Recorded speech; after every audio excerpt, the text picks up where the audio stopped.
Good morning, sales team optimization pundits. My name's Glenn Guilfoyle and I'm the principal at the Next Level. Back for the first time this year with our monthly series of sales team optimization topics, and today I'd like to look at sales scoreboard development and in particular applying elite sporting measurement systems to the business-to-business sales team setting. How did your AFL or NRL team go last year? Me? I'm a hapless Richmond supporter, and so last year was pretty good for us, but for the majority of the past 30 years I couldn't bear to open up the weekend newspaper and my favourite section, the sports pages, to read obituary after obituary. When the Tigers do crack it for a win, and even a draw is cause for celebration for Richmond fans, I would gleefully rip open the wrapper, open up the sports pages and read the commentaries and pore over all the stats. In fact, I like to read the stats tables more than the bloated opinions of the so-called commentator experts. Do you know the sorts of stats tables I mean? I think they have them in the NRL as well. You can see just about every sort of stat for every player in your team, plus all the stats for the players in the opposition team. Not only the basics like number of goals and points and kicks and handballs, but the really interesting stuff as well. All the little 1%ers, the contested marks, the hardball gets, the inside 50s, the clangers.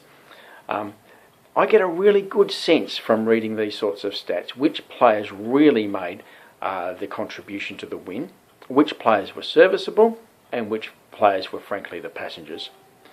I bet the coaching staff really use these stat tables as well to drive the training and improvement programs on the training track for the next week. Crikey, with the number of stats and the way the players are measured on just about everything you could think of, it's no wonder they feel so accountable and transparent.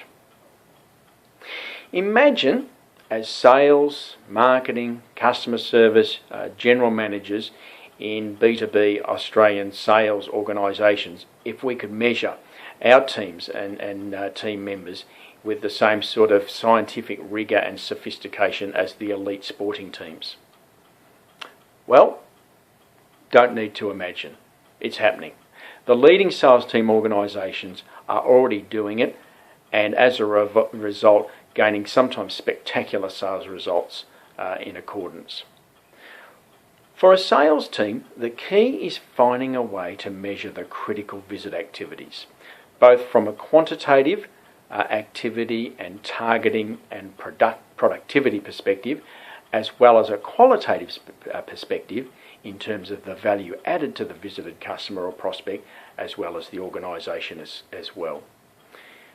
On an even playing field for all sales execs in the team, in such a way as the players can be ranked from top to bottom, best to worst performer, just like they do with the elite sporting teams. Then the trick is to link the sales process outputs, classically your conversions of prospects to clients and conversion of clients to partners, in the same scoreboard, in the same way. For every sales exec in the team, top to bottom, showing best to worst performer.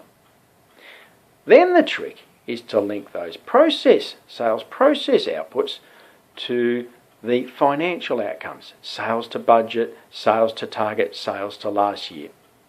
In other words, a three-levelled integrated scoreboard linking critical visit activity inputs to critical sales conversion process outputs to the all-important financial outcomes.